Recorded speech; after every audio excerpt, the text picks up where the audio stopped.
de faire cette démonstration monstre, citoyenne et patriotique, qui avait fait trembler le gouvernement, le président de la République, l'Assemblée nationale. Ils avaient tremblé. Vous avez été capable de les faire trembler. Et ils avaient eu peur. Ils avaient eu peur. Et ils ont décidé de violer la Constitution, de violer les lois de la République pour interdire systématiquement les manifestations et procéder à notre arrestation. C'était une honte. Ils le savent. Quelqu'un avait dit, c'est pour régler le compte. Alors il n'a pas pu régler le compte. Mais pourtant c'est ce compte qui sera réglé. Inch'Allah.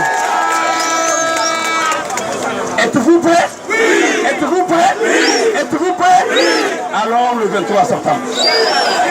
Alors le 23 septembre. Alors le 23 septembre. Cela dit, vous connaissez très bien les problèmes qui sont les nôtres. Vous connaissez très bien les préoccupations qui sont les nôtres. Vous connaissez très bien les engagements qui sont les nôtres.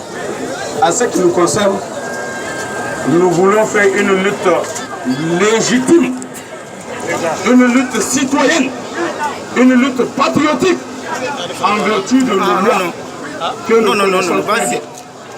La constitution de notre pays nous dit, elle nous dit dans le préambule de notre constitution, un gouvernement qui s'engage à faire l'arbitraire, un gouvernement qui s'engage à faire l'injustice, qui s'engage à établir la corruption comme mode de gouvernance, qui fait la non-gouvernance. Le peuple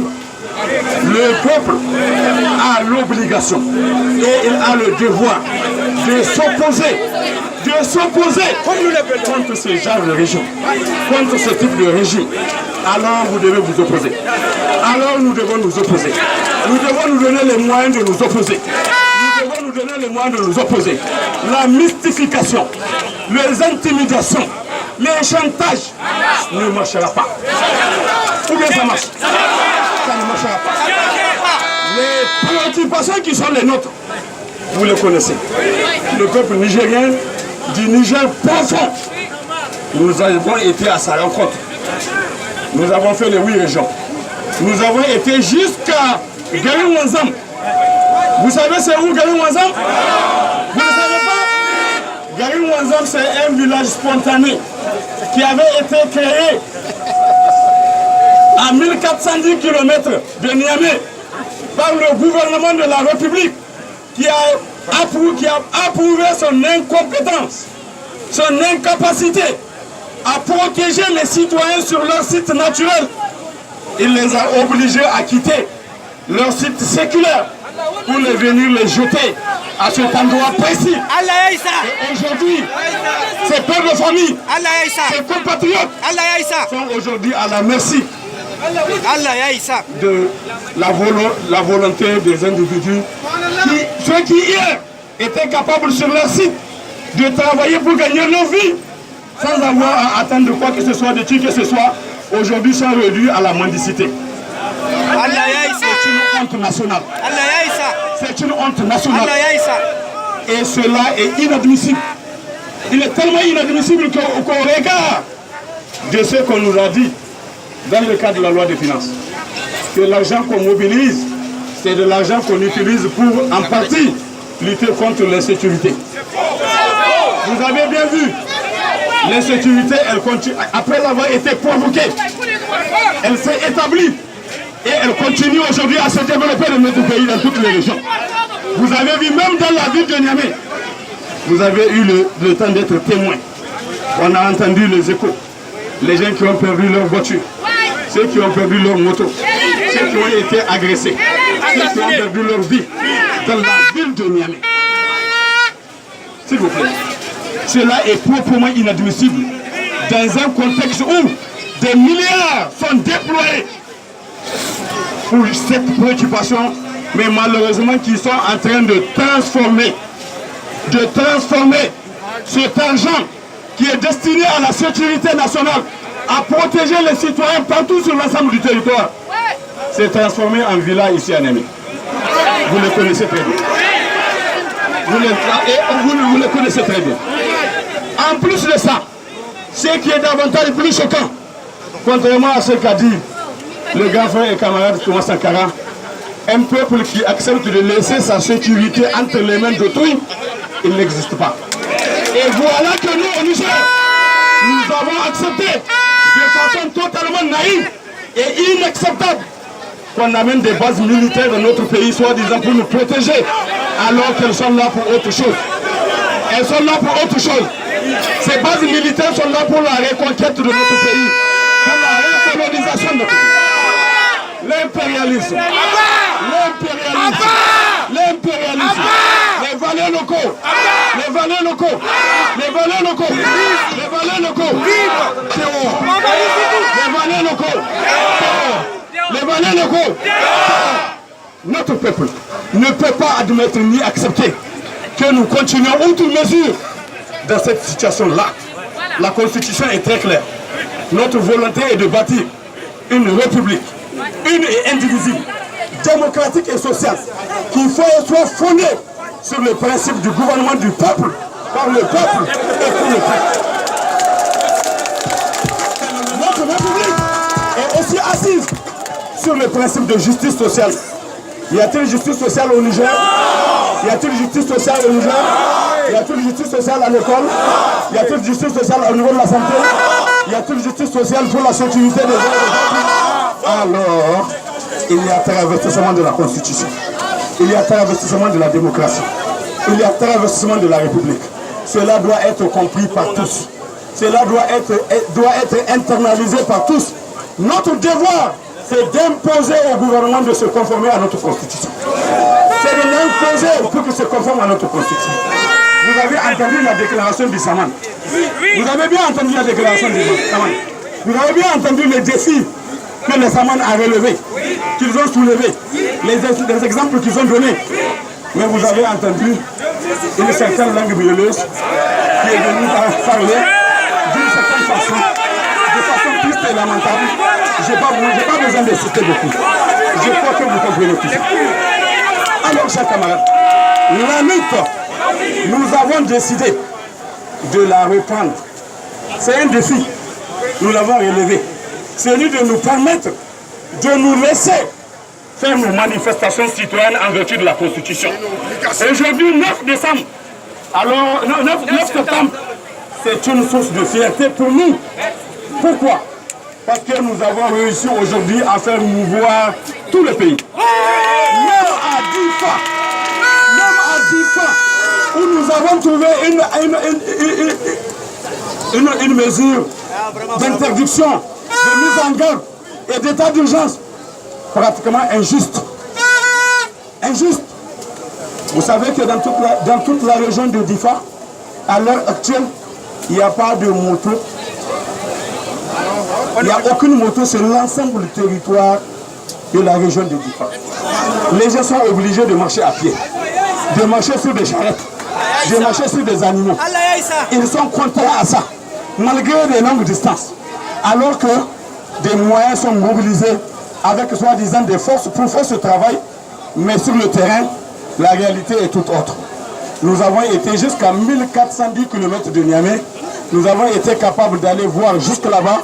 Nous étions sans escorte. J'ai dit bien, nous étions sans escorte. Nous étions seuls. Il n'y avait que Dieu avec nous. Et même ici, c'est Dieu qui nous protège. Ce n'est pas quelqu'un. Ce n'est pas ceux qui se barricadent derrière des portails, derrière des milliers de gens, avec des chars, avec tout ce que vous connaissez, qui sont aujourd'hui source du malheur pour les citoyens de la ville de Niamey. Parce que le déplacement du président de chez lui à l'aéroport ou de chez lui à quelque part est une source de hantise. Est une source de hantise pour les populations de Niamey. Des citoyens malades dans les ambulances ont été contraints d'attendre le cortège passer pendant des heures, pendant des minutes. Vous trouvez que c'est normal? C'est normal cela? C'est démocratique? C'est acceptable? La constitution de notre pays, dans son préambule, a dit que nous, peuple nigérien, nous nous engageons à consolider tous les acquis de la conférence nationale. Les acquis de la conférence nationale, il y a la dissolution de la garde présidentielle, comme était la garde prétorienne à ce jour, son existence est une existence anticonstitutionnelle. Ça doit se savoir. Et aujourd'hui, pourtant, nous sommes victimes de ces abus. Vous les voyez, mais ils sont là partout aujourd'hui à Niamey, dans tous les quartiers. C'est normal cela? Ça fait partie de leur mission? Ça fait partie de leur travail? Alors, corrigeons cela. Alors, corrigeons cela. Alors, corrigeons cela. Respectons-nous. La Constitution est claire. Notre devoir de citoyen est clair. Chacun de nous a l'obligation de travailler pour le bien commun. Chacun de nous a l'obligation de travailler pour la défense de la nation et du peuple. Et c'est ce que nous faisons en tant que citoyens. Nous avons entendu des gens raconter un certain nombre de choses ou vouloir nous dénier un certain nombre de droits. Or, pourtant, ces droits sont des droits constitutionnels que nous avons en tant que citoyens, de nous organiser en tant que citoyens dans le cadre des organisations de la société civile, en tant que défenseurs des droits de l'homme et même des droits politiques des citoyens. Nous avons le devoir et le droit de le faire. Personne ne peut nous empêcher de le faire. Personne, nulle part il n'y a eu quelque part où on a dit que cela est interdit. Alors donc, que personne ne se laisse avoir par rapport à ça. Donc le 23, nous devons nous mobiliser, tous ensemble. Ça c'est juste une phase, c'est juste une reprise. Vous savez, nous, à ce qui nous concerne, on fonctionne comme une voiture diesel. Et la voiture diesel, elle démarre doucement, jusqu'à la vitesse de croisière.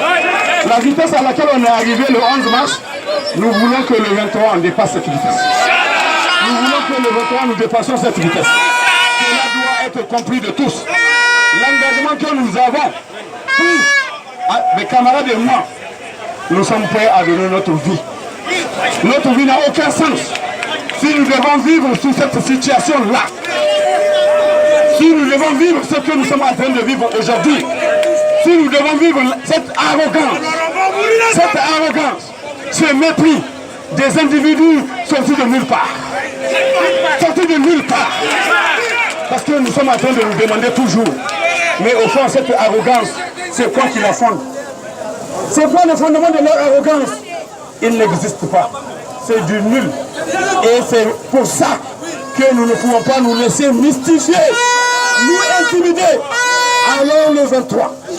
Allons le 23. Le 23 septembre, nous devons être là. Plus que jamais résolus. Et debout. Pour que nous puissions imposer notre rythme. Le rythme des citoyens. Le rythme du peuple.